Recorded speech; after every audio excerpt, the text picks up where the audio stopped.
The call came at 11:30 p.m., not from an aide, not from Mar-a-Lago, not from the president, just Dad. Barron Trump stared at the glowing screen, his thumb hovering above the answer icon. He hadn't seen his father's name light up his phone this late in, maybe ever. A quiet click, then a pause.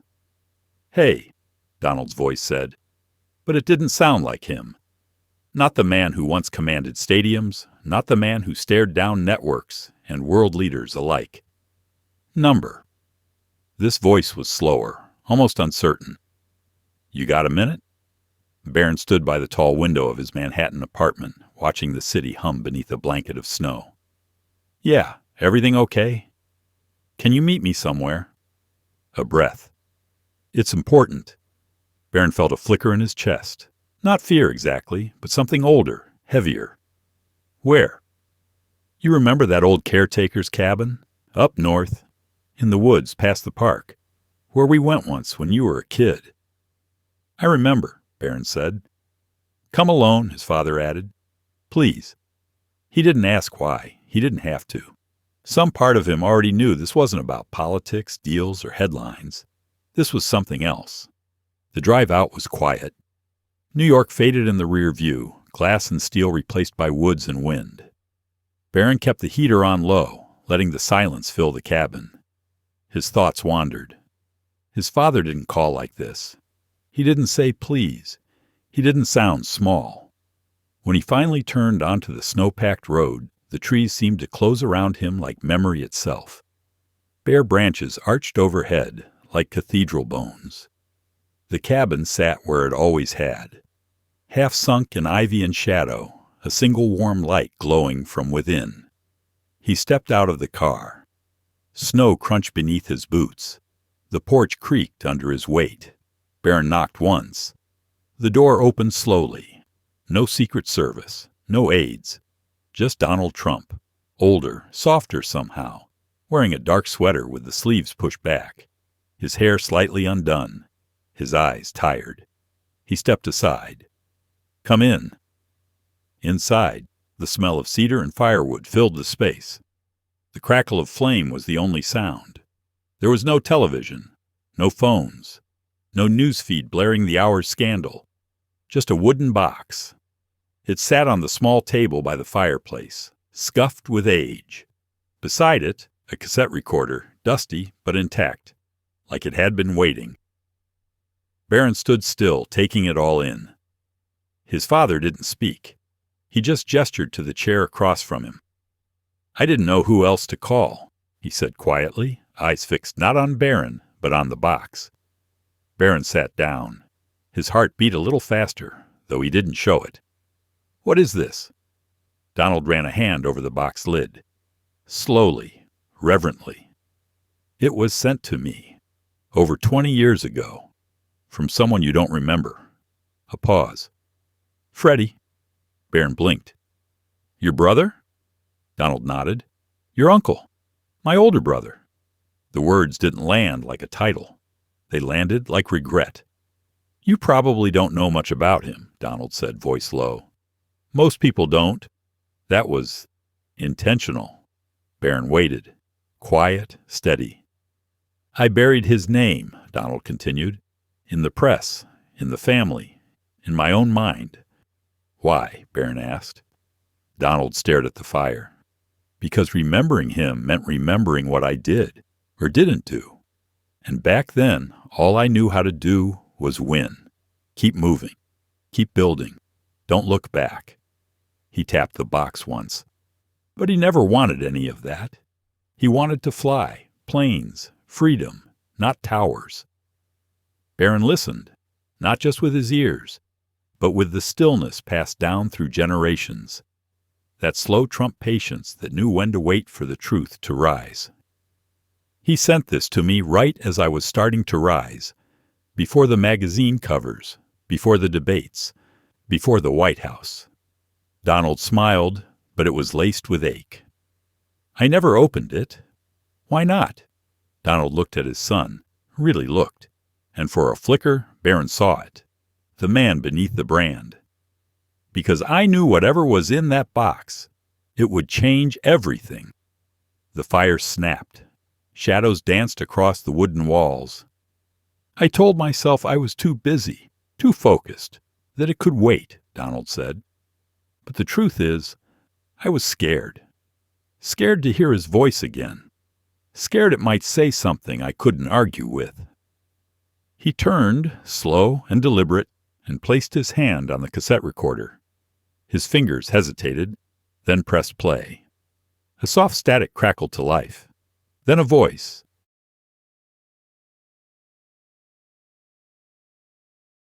Hey, Donnie, if you're hearing this, I guess that means you didn't throw the box away. It wasn't eerie. It wasn't ghostly. It was warm, familiar, like sunlight after a storm. Barron felt something tighten in his throat. I never had a big speech in me, Freddy's voice continued. Not like you. But there's some things I wanted to say. Not about business, not about the company, just about us. The fire dimmed, casting longer shadows. Donald didn't move, didn't blink. His hand was still on the recorder, as if holding it could keep the voice from fading. You remember how I used to lie on the roof and watch planes? The voice said. You called it a waste of time, said I needed to get serious. But that sky, that was the only place I ever felt free. Barron looked at his father, and for the first time, saw tears just barely brimming, not from weakness, but from recognition, from the terrible weight of memory finally set free. If this story is resonating with you, take a second to like this video and subscribe. We've got more powerful stories coming that speak to legacy, family, and the quiet moments that shape who we are. As Freddy's voice echoed through the firelit cabin, something in Donald Trump began to unravel, not as a tycoon or president, but as a brother, and maybe for the first time, as a man who had run from his past too long. What his late brother revealed next would crack open a truth that had been buried deeper than any vault, and Barron, listening in silence, was about to learn a side of his father no one had ever seen. The recorder hummed softly as Freddy's voice continued.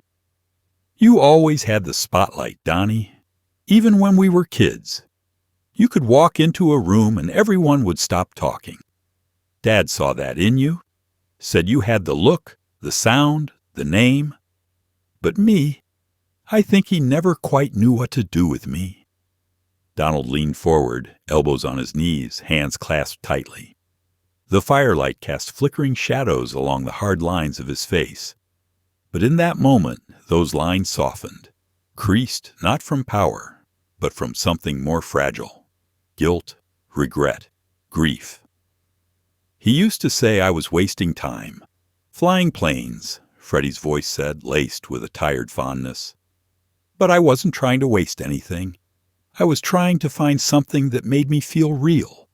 You know, not big, not famous, just real. Donald's shoulders sank slightly. Barron, seated across from him, watched without a word. He wasn't there as a son looking for answers. He was there as a witness to a man facing his past in real time. You and I, Donnie, we were built different, Freddy's voice continued. You wanted to win. I wanted to breathe. You chased legacy. I chased sky.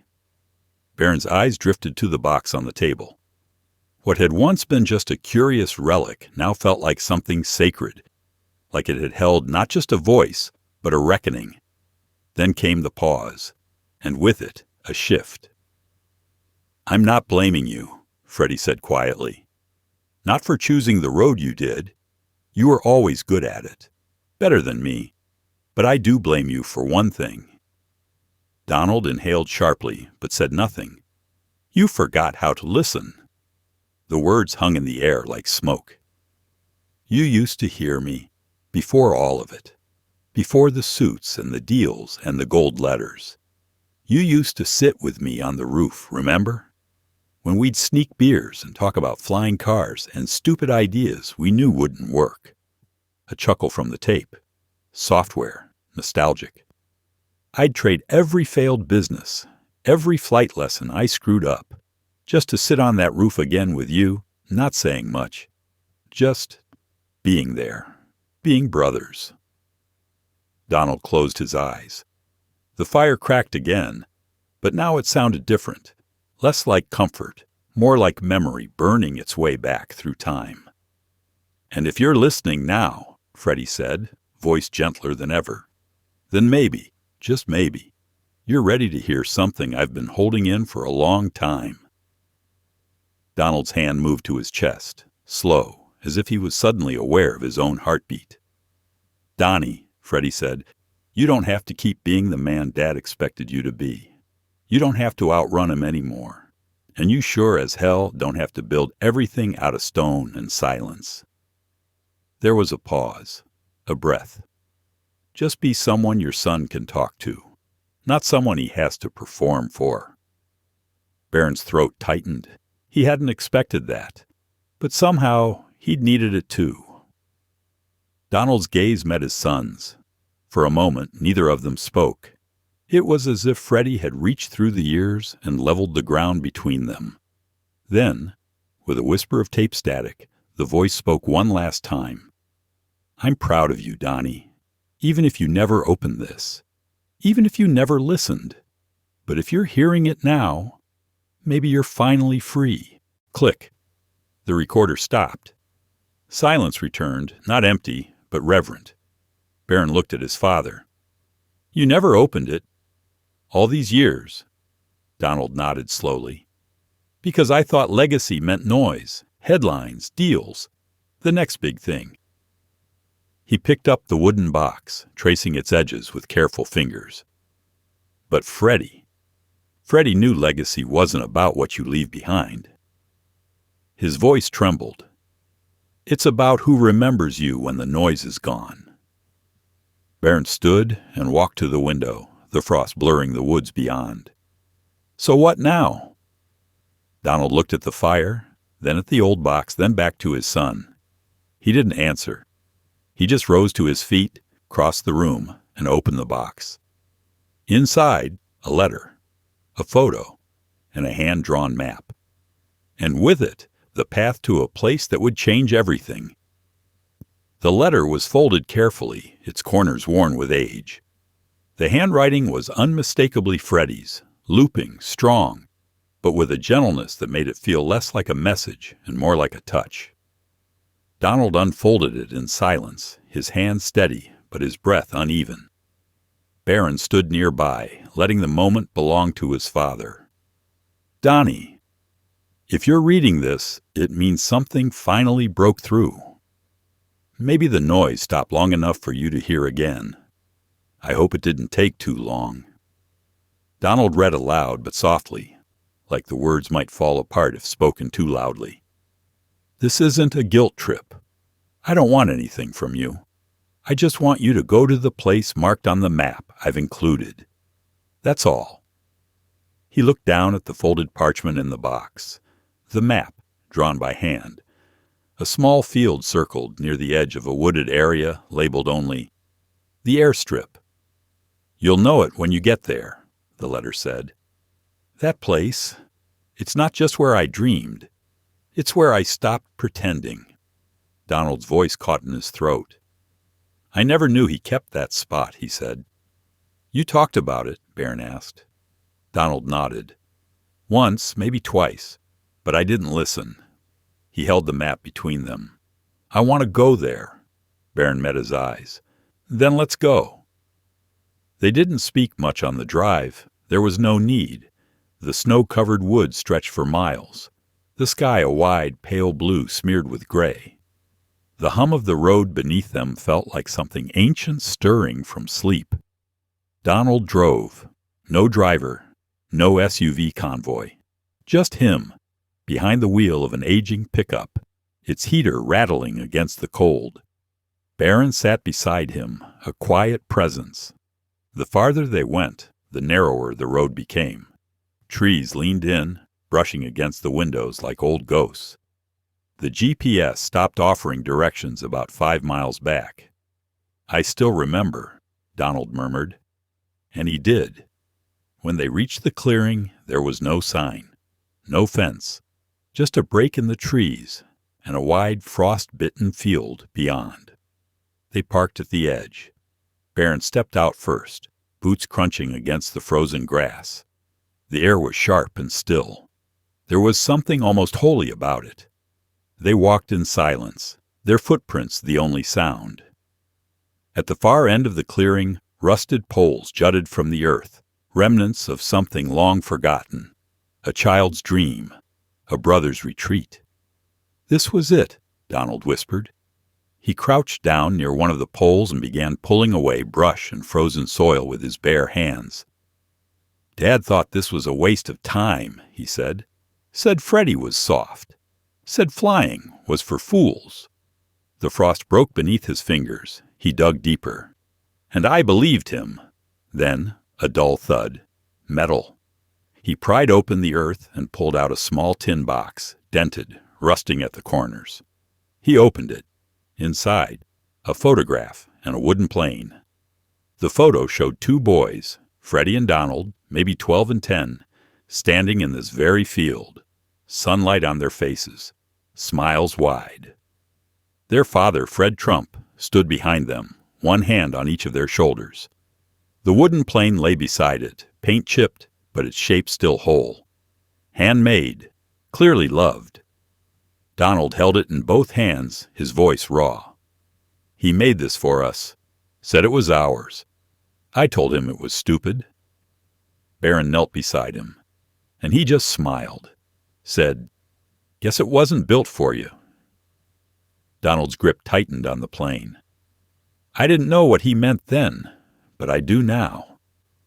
The wind moved gently across the field, carrying the smell of earth and frost and something older, something unspoken. Donald sat back on his heels, eyes closed. He didn't build this to be remembered. He built it to feel free. Barron didn't speak. He placed a hand on his father's shoulder, steady, firm, present. It wasn't the touch of a child seeking approval. It was the touch of a man offering understanding. Donald opened his eyes. He looked at the wooden plane, then at the photo, then at his son. He didn't need the world to see him, he said.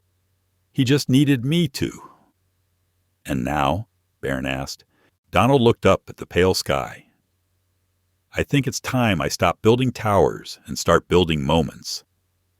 For the first time in years, he didn't sound like a builder, or a mogul, or a headline. He just sounded like a man, a brother, a father.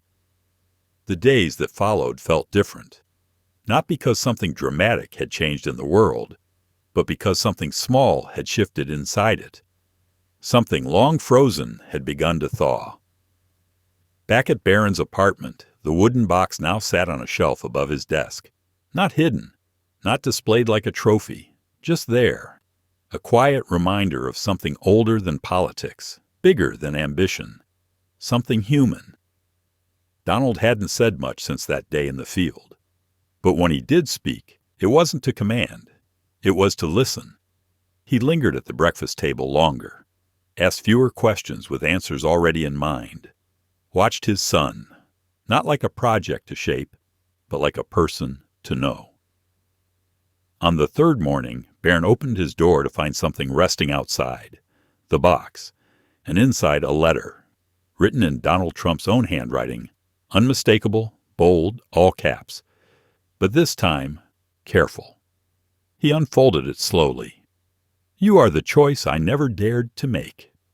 Just one line, but it held more weight than volumes. Barron didn't smile. He didn't cry. He just understood. He placed the letter beside Freddy's side by side. Two men who had once lived beneath the same roof, chasing different skies. And now their voices lived together in silence, finally reconciled by the sun neither of them had expected to carry the truth forward. That evening, as the sun melted behind the skyline, Barron stepped out onto the back porch. The wood beneath his feet was cold. The air was sharp. But above him the sky opened wide, untouched, unedited. No stage lights, no rally music, no flashbulbs or microphones, just sky. He didn't look up to feel closer to his father. He looked up because for the first time, the sky felt like it belonged to him, a place of peace, of promise, a place not handed down through money or monuments, but gently returned. Inside, Donald sat alone at his desk. The old photo of Freddy now rested beside a newer one, of Barron in the field, holding the wooden plane. He didn't stare at them. He just sat with them. No speeches, no tweets, no power plays, just presence. And maybe that was the point. Some legacies aren't made of marble or markets. Some legacies are made in silence, in small, brave choices, like listening instead of talking, like staying instead of running, like saying, "I see you now." Because sometimes the greatest gift a parent can give isn't protection, it's permission. Permission to become someone new, someone whole. And in that quiet house, filled not with headlines, but with something softer, Donald Trump, builder of towers, was finally building something else. Not a name, but a bridge.